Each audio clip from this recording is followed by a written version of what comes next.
Hello, everyone, and welcome back to the Daily 8 here on the News 8 Live Desk. I'm your host, Phil Pinarski. Happy to finally be back with you all after the long holiday break and missing yesterday. We're, of course, going to be bringing you the top 8 stories of the days we do every single day here on the Daily 8. I do want to quickly thank Madeline Bursma for filling in for me yesterday. She did a great job.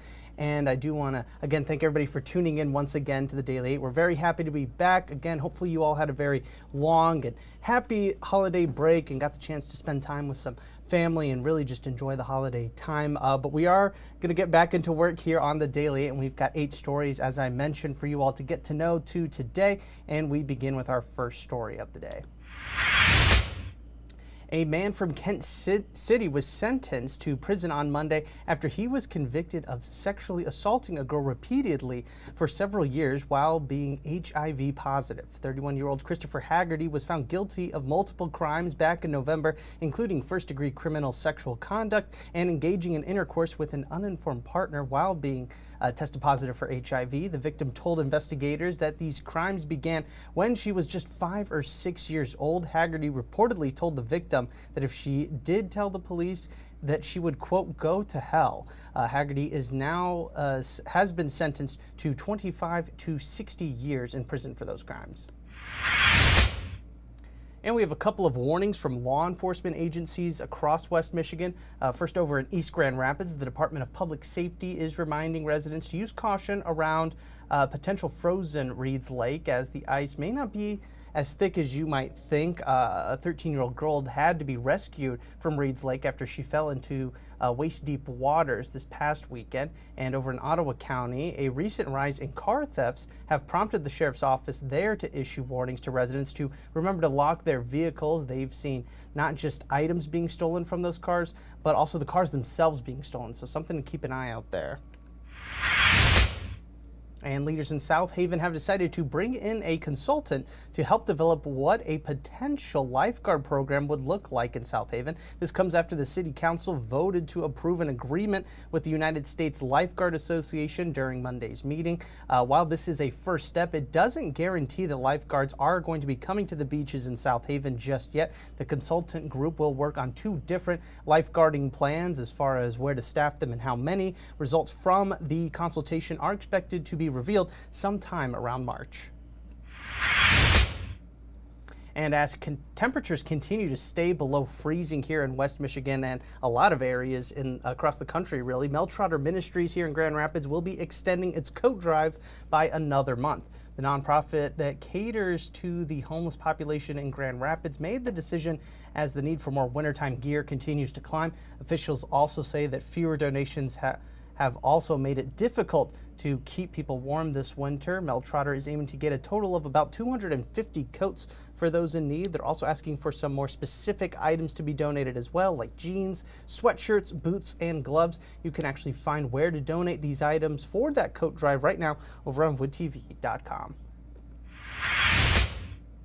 And for those of you Lions fans that are still reeling from Sunday's big win over the Minnesota Vikings, then you'll want to listen up to this next story. The team's We Want More tour bus is actually coming to West Michigan tonight. It's just one of the few stops that the tour will be making ahead of the playoffs for the Lions. The bus brings games, plenty of photo opportunities for fans to take part in. The bus will actually be at the Score in Plainfield Township from 6:45 to 8:30 tonight, and will be in Ann Arbor on Wednesday and Windsor later on this week. And how about another Lions story? 2 fans turned Hollywood actors couldn't let the glitz and glamour of the Golden Globes get in the way of their fandom. Kristen Bell posted this video of her on her Instagram Sunday that showed her husband, Dax Shepard, watching Sunday's game on his phone while the awards ceremony was still going on. She tagged Shepard and the Lions in the post with a hashtag priorities, and I couldn't agree more. Let's step aside now and get you a look at your forecast for today. Here's Storm Team 8 meteorologist Matt Kirkwood. No big system heading our way, and today's going to be one of the quieter days in the 8-day forecast. Just a stray flurry or two, just a lot of clouds in place. And overall, after that big system across the United States has now exited into the Atlantic, really not much to talk about behind it. Just a lot of cold. That will change later in the week, especially in the southern part of the United States. For us, I just put a couple snowflakes in to represent a passing flurry or two.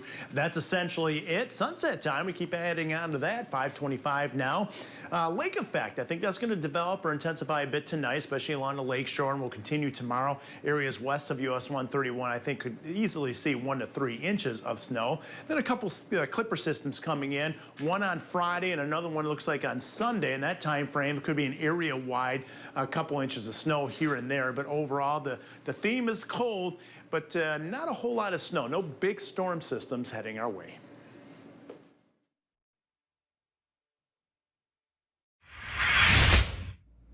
All right, thanks, Matt. And we end today's show with the news that President Joe Biden signed a bill over the weekend that would rename the Comstock Park Post Office after Captain Miguel Nava. Nava was one of 5 U.S. Marines killed in a helicopter crash last February. Nava grew up in Comstock Park and had graduated high school there back in 2013 before entering the Marines.